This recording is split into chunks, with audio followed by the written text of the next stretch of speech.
Que tenho eu contigo, Jesus, Filho do Deus Altíssimo? Peço-te que não me atormentes. Lucas, capítulo 8, versículo 28. O caso do espírito perturbado, que sentiu a aproximação de Jesus, recebendo-lhe a presença com furiosas indagações, apresenta muitos aspectos dignos de estudo. A circunstância de suplicar ao Divino Mestre que não o atormentasse requer muita atenção por parte dos discípulos sinceros.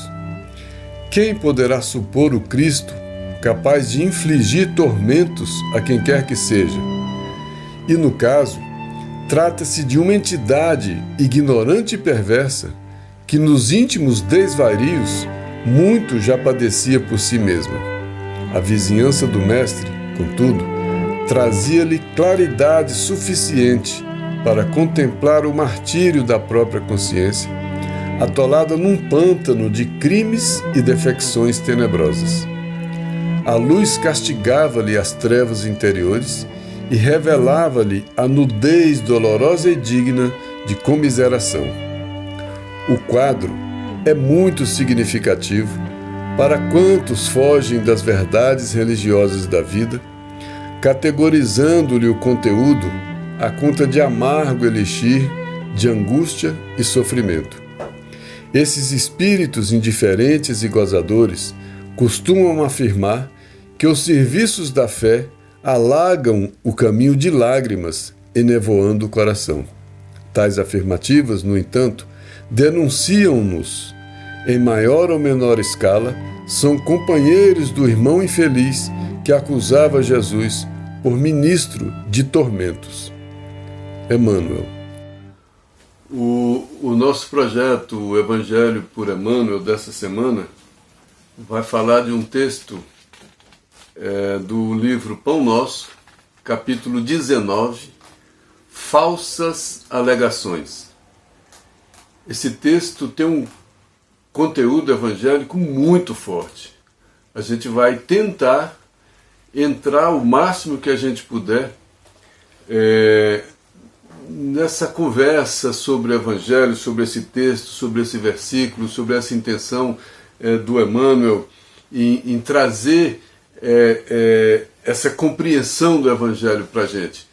Lembrando sempre que o Evangelho não tem uma interpretação exclusiva particular. O Evangelho tem interpretações de acordo com a necessidade de cada um, porque ele serve a todos, ele é para todos, ele é atemporal.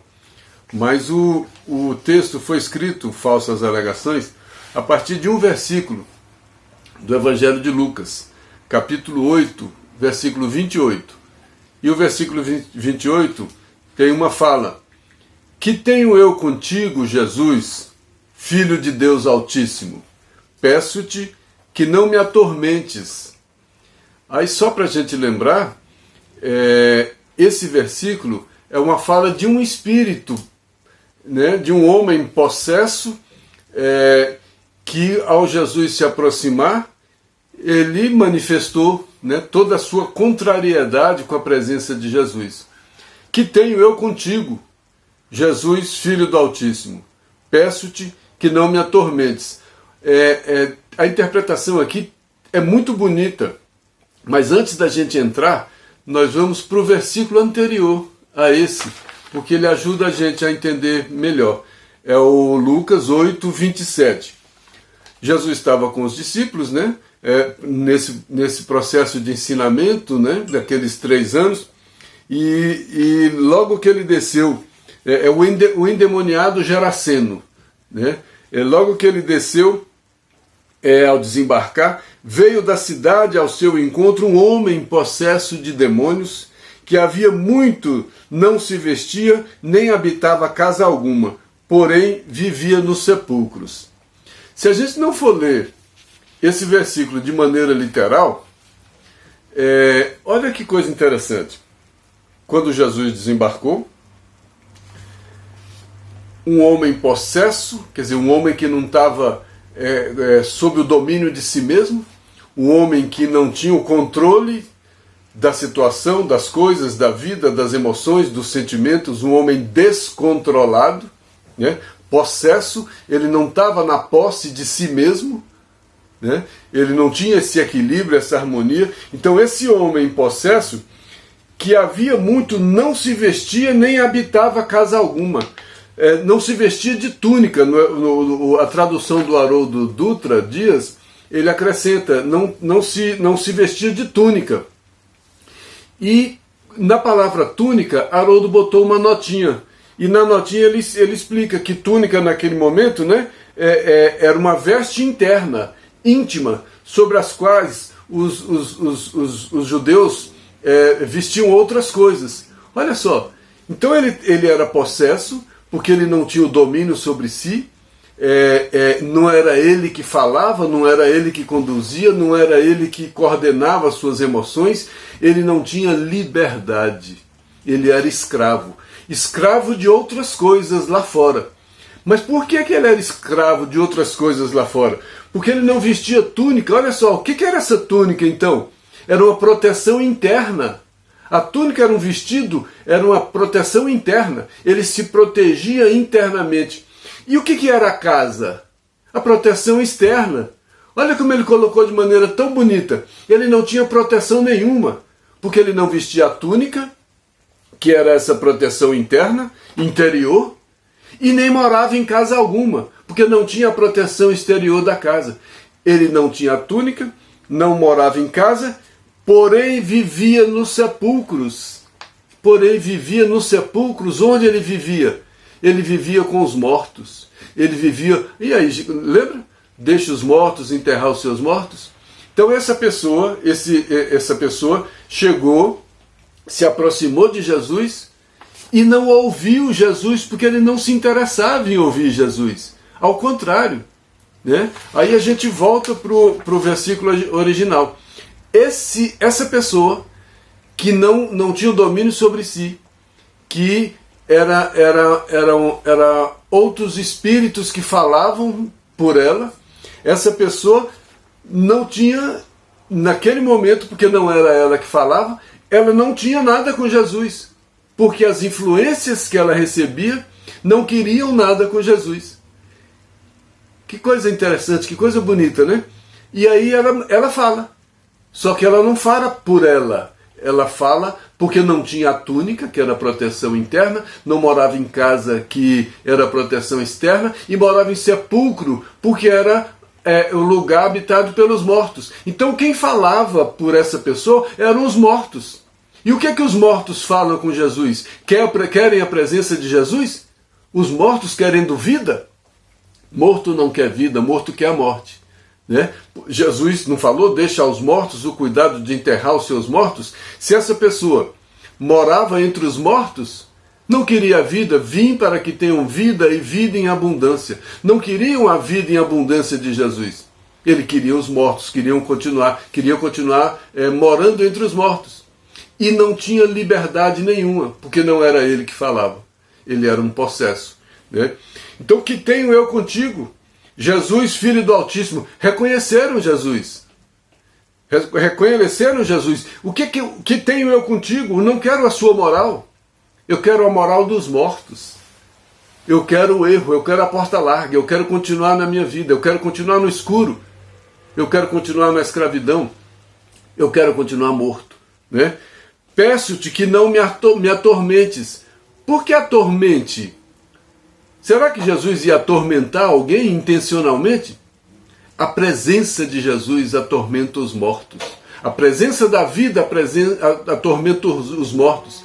A presença da luz atormenta o escuro. A tormenta do escuro é a luz. Então fica muito bonito tudo isso.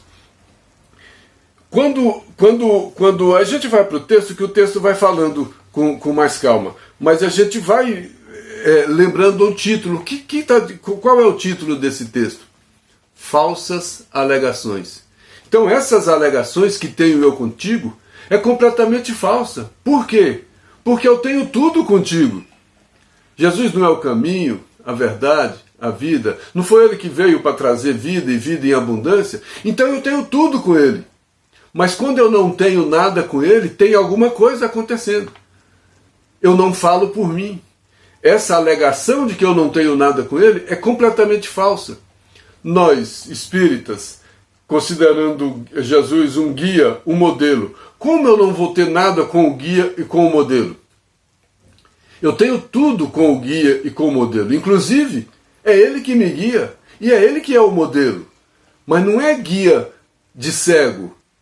É um guia para um caminho da verdade, da vida, não dos mortos, não dos sepulcros caiados que ele falava. Né? Aí Emmanuel vem no texto.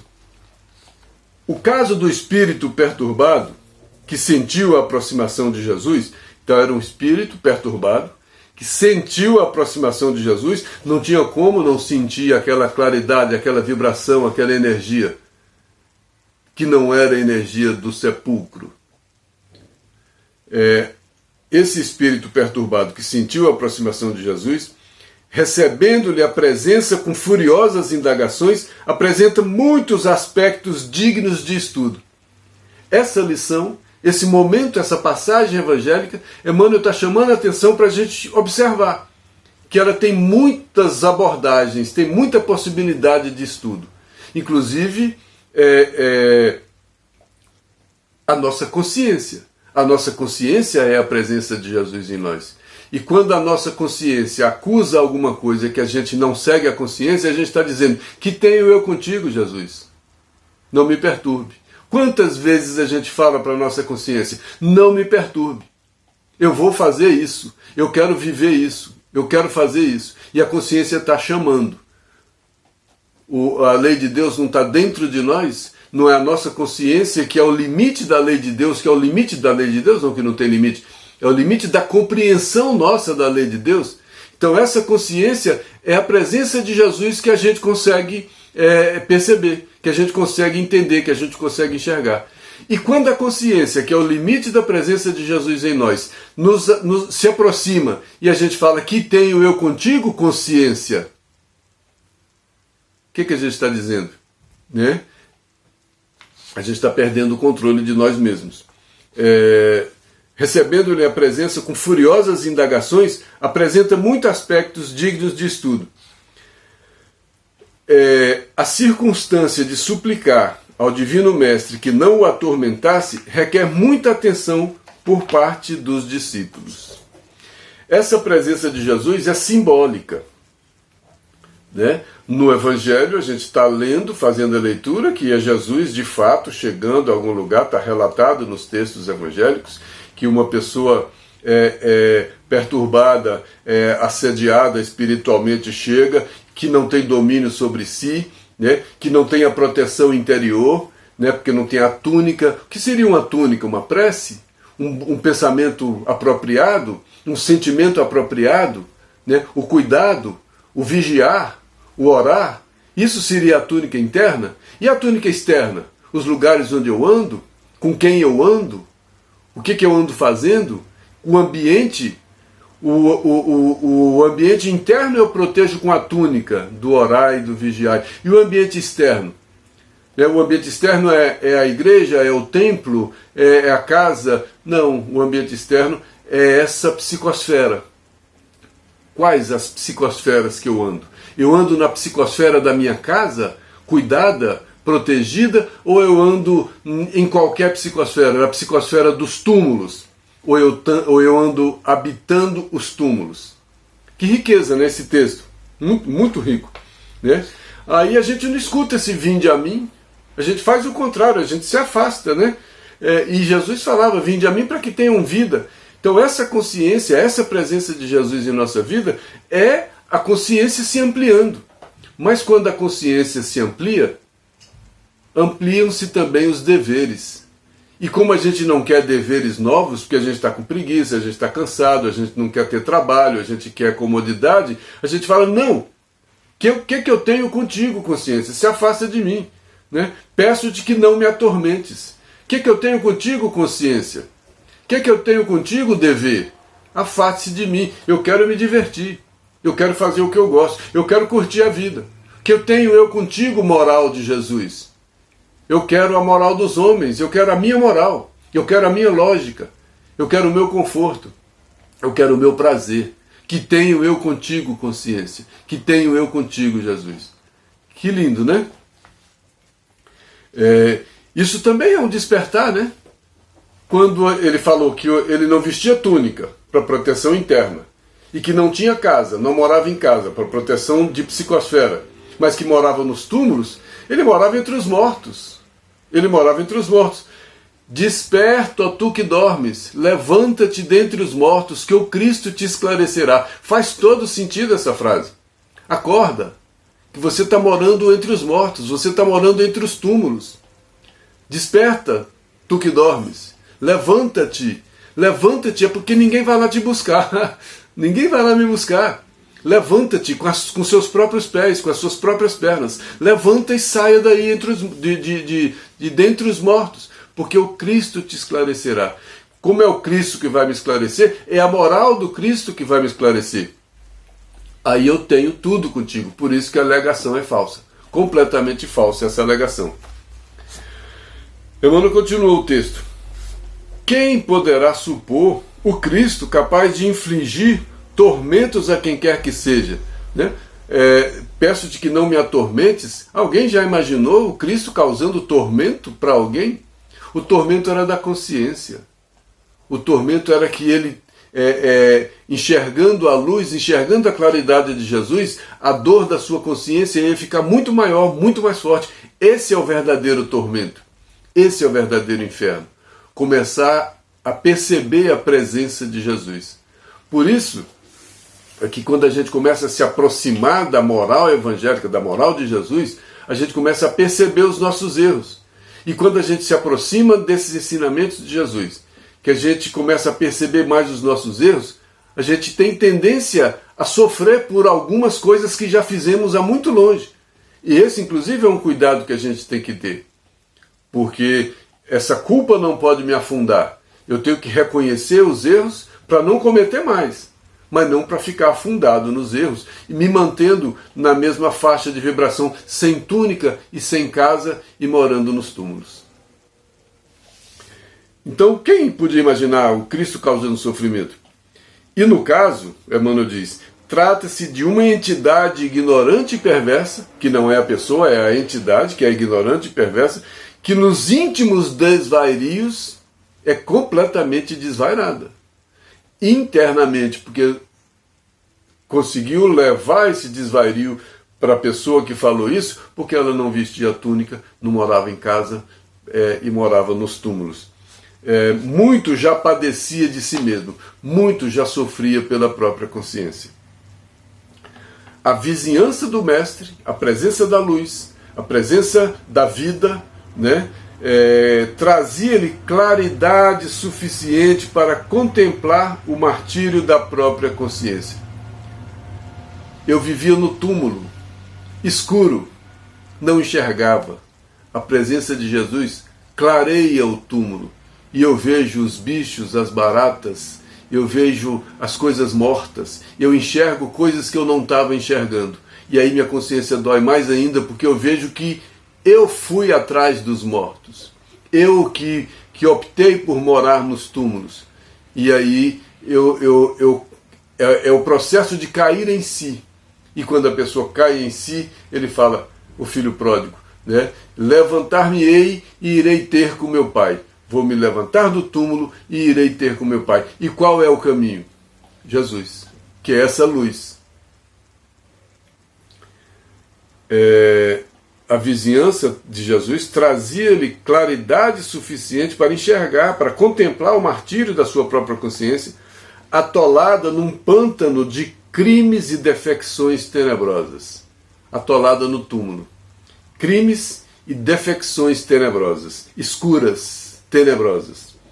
A luz castigava-lhe as trevas interiores e revelava-lhe a nudez dolorosa e digna de comiseração. A luz de Jesus mostrava para ele, através da consciência, as trevas interiores, a falta de proteção que a túnica daria para ele, né? E revelava a nudez dolorosa e digna de comiseração. A fragilidade, a nudez, né? Sem a túnica, sem a proteção. Né? A luz de Jesus revelava toda a fragilidade dele, toda a ignorância dele, né? Toda a condição, toda a pobreza espiritual, toda a miséria, toda a escravidão. E às vezes essa luz de Jesus que nos faz enxergar tudo isso, nos faz sofrer. Por isso que o Espírito falou, peço-te que não me atormentes. Por quê? Porque se eu continuasse como eu estava, eu ia ficar melhor do que com essa tormenta da consciência. Eu ia viver melhor, porque eu ia fugir desse enfrentamento. E fugir do enfrentamento para a gente às vezes é muito mais fácil. A gente está com a consciência nos atormentando, a gente liga a TV, distrai, vai contar piada, vai para o bar beber, vai para o shopping fazer compra, vai passear, a gente sai fazendo qualquer coisa para nos distrair, mas é uma distração dentro do túmulo. A gente não vai encontrar distração dentro do túmulo, porque onde a gente for, os mortos vão com a gente, porque nós somos esses mortos. Então o que a gente tem que fazer é vestir essa túnica da proteção interior e morar em casa própria, que é essa casa da psicosfera construída com a moral de Jesus, e sair dos túmulos. Enxergar o túmulo não é para sofrer pelo túmulo, é para enxergar o lugar que a gente não deve estar. Ninguém enxerga o túmulo como castigo, como agora vai, não. Qualquer pessoa enxerga o túmulo não para se afundar na culpa, enxerga o túmulo para sair do túmulo. Porque o que faz enxergar o túmulo é a luz. E a mesma luz que faz enxergar o túmulo ilumina o caminho lá fora. Ilumina o caminho fora do túmulo. A luz castigava-lhe as trevas interiores e revelava-lhe a nudez dolorosa e digna de comiseração. É o conhece a ti mesmo, né? Nesse momento de cair em si, né? Por isso é que o Paulo de Tarso falou nesse momento também que a presença de Jesus, olha a cegueira do Paulo na estrada de Damasco. Quando ele caiu do cavalo, que ficou cego, ele enxergou lá dentro onde estava sem túnica. Onde a casa dele também não existia, porque ele morava na perseguição. Olha, que loucura, né? E ele teve capacidade de falar, quando a luz clareou lá dentro, em vez dele chorar, dele se amargurar, ele teve a capacidade de falar, Senhor, que queres que eu faça? Ele entendeu a luz e não perguntou, e não falou, peço-te que não me atormentes. Ele perguntou para a luz o que queria que ele fizesse. Então ele estava pronto para seguir o caminho. Quando ele caiu do cavalo, em vez dele chorar, em vez dele lamentar, ele falou, olha, estou pronto para seguir o caminho. E não foi um caminho fácil. Não foi um caminho de prazeres. Não foi um caminho de riqueza, não foi um caminho de poder religioso, de poder político, como ele tinha até aquele momento. Foi um outro tipo de vida, foi uma outra luz. Ele saiu do túmulo, desse túmulo da ignorância, da vaidade, do orgulho, da raça, do poder, da corrupção do poder político, do poder religioso. Ele saiu desse túmulo e foi construindo uma túnica, até que ele falou, não sou mais eu quem vive, é o Cristo que vive em mim. Olha, de quem falou, peço-te que não me perturbes, até falar, não sou mais eu. Essa luz é que me domina, essa luz é... Então eu sigo completamente essa luz. Então quem vai dizer isso? Que tenho eu contigo? E na nossa vida diária? A todo momento a gente pergunta, que tenho eu contigo? A todo momento a gente tem uma ideia... a nossa consciência dá um aviso qualquer e a gente fala, que tenho eu contigo? E continuamos os mesmos, morando em túmulos nossos, porque a gente não veste essa túnica, porque a gente não mora nessa casa protegida da psicosfera e porque a gente mora nos túmulos. E Jesus fala que são túmulos caiados por fora e podres por dentro. E a gente muitas vezes não percebe que a gente está bem caiado por fora, bem bonitinho, como a sociedade quer, na roupa que a sociedade quer, com o carro que a sociedade pede, com o exercício do poder e do consumo que a sociedade pede. A gente está bem bonitinho, no padrão da moda do momento, com o cabelo do momento, com a roupa do momento, com a linguagem do momento. A gente está todo de acordo com o momento. Mas o momento exterior, né? Lá por dentro a gente ainda está morto, a gente ainda não enxergou essa luz, porque a gente afasta a presença de Jesus, a gente afasta essa luz. Quando ela começa a clarear a nossa consciência, a gente fala: que tenho eu contigo, Filho de Deus Altíssimo. Eu não quero essa moral, eu quero continuar na minha vida, porque eu quero continuar com os meus prazeres, eu quero continuar como eu sempre vivi, porque é muito mais gostoso, é isso que eu quero, é isso que eu gosto. Que tenho eu contigo, que tenho eu com essa moral dessa luz, porque eu quero continuar vivendo nos sepulcros e sendo um sepulcro caiado. E no último parágrafo, o Emmanuel diz: o quadro é muito significativo para quantos fogem das verdades religiosas da vida. Essa história, essa passagem do Evangelho é muito significativa. Para quem que ele chamou a atenção? Principalmente para as pessoas que fogem das verdades religiosas da vida. Que são as verdades religiosas da vida? Que seriam as verdades religiosas da vida? Seria uma religião? Não. A religiosidade. A prática dos ensinamentos de Jesus. Pode passar pela religião? Pode. Não tem problema. Não se conhece uma religião criada para fazer o mal. A intenção da criação, ou disso ou daquilo, muitas vezes é boa, tem bondade ali, tem coisa, né? A questão são os homens.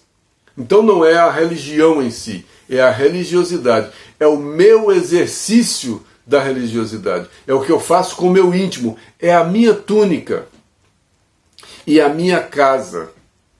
Porque se eu falar que a minha casa é um túmulo, é um templo de pedra, eu vou ter a proteção do templo de pedra? Não. A casa é minha porque é minha casa. Porque eu é que tenho que fazer esse trabalho. Não é alguém que vai construir essa casa. A túnica eu visto para minha proteção interior. E a casa é minha. Porque eu tenho o papel de cuidar da casa. Eu que cuido da casa. Ninguém cuida da casa para mim. E fugir dessas verdades religiosas é fugir desse caminho.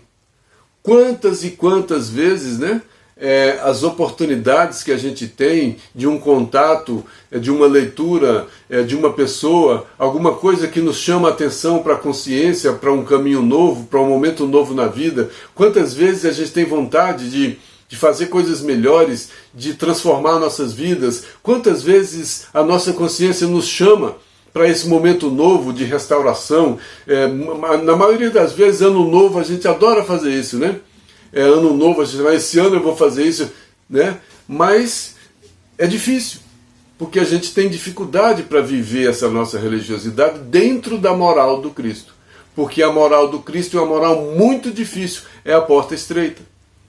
E a gente prefere essa porta larga, a gente prefere a nossa lógica de vida. A moral do Cristo é muito difícil. Então, esse texto é muito significativo para todos esses, né, que fogem essas verdades religiosas, categorizando-lhe o conteúdo à conta de amargo elixir de angústia e sofrimento. Quantas vezes a pessoa, não, isso só vai me trazer sofrimento, traz muita dor, eu não quero fazer, não é? Coloca a religiosidade na conta de sofrimento, de angústia. Essa história da cruz de Jesus foi muito mal explicada, muito mal entendida. A gente tem que enxergar melhor essa cruz de Jesus como uma grande mensagem de libertação. E a gente fica olhando a mensagem da cruz como uma mensagem de angústia e de sofrimento. Será que um Deus infinitamente justo, infinitamente bom, ia mandar um mensageiro para passar medo na gente? Para mostrar terror para a gente? Para falar que a vida é sofrimento, que a vida é crucificação? Não foi isso. É libertação. É vestir essa túnica né? É morar na casa própria, nesse sentido de cuidar dessa casa da psicosfera, e é sair do túmulo. Esses espíritos indiferentes e gozadores costumam afirmar que os serviços da fé alagam o caminho de lágrimas, enevoando o coração. Quem entendeu a religiosidade de maneira errada, quem entendeu a religiosidade de maneira errada, acha que religiosidade é aumentar o sofrimento, aumenta a consciência, aumenta a percepção do erro, mas não aumenta o sofrimento se a gente passar a seguir a consciência. Aumenta o sofrimento de quem não segue a consciência. Por isso aqui o Espírito, que tenho eu contigo, peço-te que não me atormentes, porque a presença da luz ia me atormentar. Aí a presença do Cristo ia trazer sofrimento. Mas para quem que a presença do Cristo traz sofrimento? Para quem vive nos túmulos, para quem vive na escuridão, né? Esses espíritos indiferentes e gozadores, indiferentes, porque que tenho eu contigo? Isso é indiferença. Que tenho eu com a lógica do Evangelho? Que tenho eu com as verdades de Jesus? Que tenho eu com a moral de Jesus? Né? Isso é uma indiferença total. E gozadores. Gozadores por quê? Tanto no sentido de ironizar essas verdades, quanto no sentido de gozar a vida. Porque a moral do Cristo não é de gozar a vida. É de viver a vida, aproveitando a oportunidade para a libertação, para o aperfeiçoamento, para vestir essa túnica, essa proteção interior, e para vestir a proteção exterior. Então esses espíritos indiferentes e gozadores costumam afirmar, porque a compreensão é imperfeita, de que os serviços da fé aumentam as lágrimas, né, trazendo tristeza para o coração. Tais afirmativas, no entanto, denunciam-nos. A pessoa se entrega numa afirmativa dessa. Quem faz uma afirmativa dessa diz quem é. Quem faz uma afirmativa dessa dá o seu endereço. Qual? O endereço do túmulo. Quem diz isso está falando quem é. Quem diz isso está demonstrando quem é. É muito bonito. E essa alegação é falsa. Por isso que Emmanuel pegou essa passagem e deu um título: Falsas Alegações. É um texto muito curto, é um texto rápido, mas de uma profundidade tremenda. A gente só arranhou a profundidade desse texto, porque a gente tem que parar de ler o Evangelho somente o que está escrito, né? Essas compreensões que o Emmanuel traz para a gente, ajudando a aprofundar a compreensão do Evangelho, são muito importantes.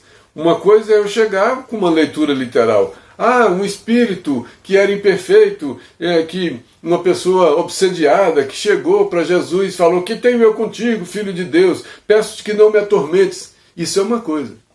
Agora, sentir, compreender que eu estou falando isso para Jesus a todo momento, que eu estou dizendo para Jesus: que tenho eu contigo, Filho do Altíssimo, peço-te que não me atormentes. E a gente faz isso a todo momento. A gente deve parar, refletir e identificar os momentos em que a gente está se comportando como esse espírito. Que tenho eu contigo? Que tenho eu com a minha consciência? Que tenho eu com os meus deveres? Que tenho eu com aquilo que eu preciso, que eu devo, que eu necessito fazer? Que tenho eu com isso? Não me atormentes? Isso me atormenta? Cumprir os meus deveres me atormenta? Seguir a moral de Jesus me atormenta? Ajudar aos outros me atormenta? Perdoar me atormenta? Oferecer a face do amor em vez de oferecer a face do ódio me atormenta? Que tenho eu com essas coisas? Que tenho eu com o perdão? Que tenho eu com a compreensão? Que tenho eu com a fraternidade? Que tenho eu com a caridade? Tudo isso me atormenta? Porque eu quero tudo para mim? Isso é uma tormenta. A fraternidade é uma tormenta para o egoísmo. A humildade é uma tormenta para o orgulhoso. A caridade é uma tormenta para o avarento. E a gente fala para essas coisas: que tenho eu contigo. Quantas pessoas necessitadas do pão no sentido mais amplo, do pão alimento físico, mas do pão de libertação, né? Vim para que tenham vida, e vida em abundância. Essa abundância é porque não é só a vida do corpo. Vim para que tenham vida, e vida completa, vida que extrapola o corpo, vida que vai muito além da vida do corpo, vida que é vida imortal, por isso que é abundante. Vim para que tenham vida da imortalidade, vim para que tenham vida espiritual, vida em abundância. E a gente, muitas vezes, aparece alguém com uma oportunidade da gente adquirir essa vida em abundância, e aquela pessoa nos atormenta, né? Jesus disse que visita o homem pelos homens. Então, quantas vezes alguém bate à nossa porta com uma carcaça humana de necessitado, de frágil, e a gente, que tenho eu contigo? Não me perturbes. É Jesus. É Jesus. E a gente está fazendo a mesma coisa que esse Espírito fez. Então é importante a gente trazer para a nossa vida, trazer para dentro de nós essas leituras do Evangelho. Porque a intenção do Evangelho é essa, ele é atemporal, porque ele serve para todos, a todo momento. Então eu sou Pedro, eu sou Madalena, eu sou Maria, eu sou José, eu sou Paulo, eu sou Judas. Nós somos todos eles. Porque a cada momento a gente se comporta de uma maneira. Eu sou esse Espírito aqui, ó, que perguntou para Jesus, que tenho eu contigo? Quantas vezes eu sou esse Espírito que pergunta para Jesus, que tenho eu contigo? Às vezes eu estou dentro de uma instituição religiosa, e lá dentro eu estou perguntando, que tenho eu contigo? Porque lá dentro eu me comporto de maneira contrária aos ensinamentos de Jesus. Então não é com a pessoa de Jesus que eu fico torcendo para ele voltar. É com a mensagem de Jesus, o que eu tenho com a mensagem de Jesus. O que eu tenho com a mensagem de Jesus? O que eu compreendi da mensagem de Jesus?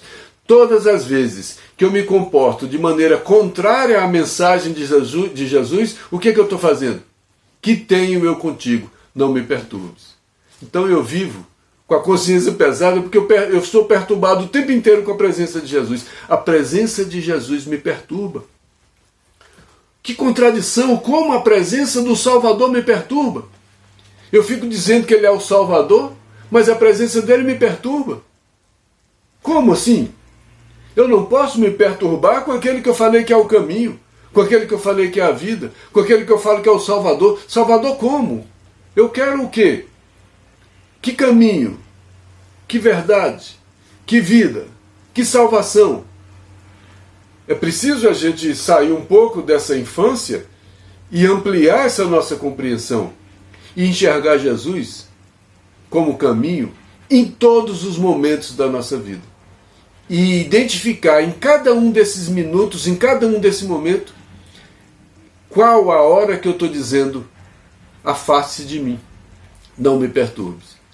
Porque se eu quero essa comunhão com o Pai, ninguém vem ao Pai senão por Ele.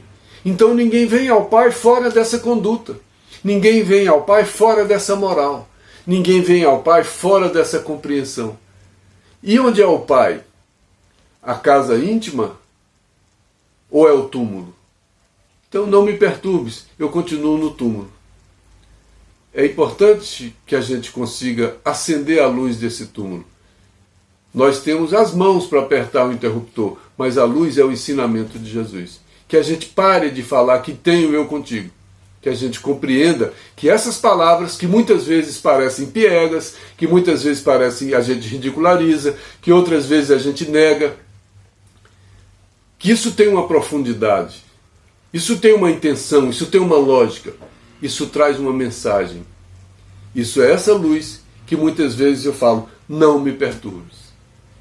Que Deus nos abençoe e que nós não nos perturbemos tanto e que nós possamos decidir a tomar uma atitude, levantar desse túmulo, enxergar o que essa luz começa a iluminar dentro de nós e seguir essa luz.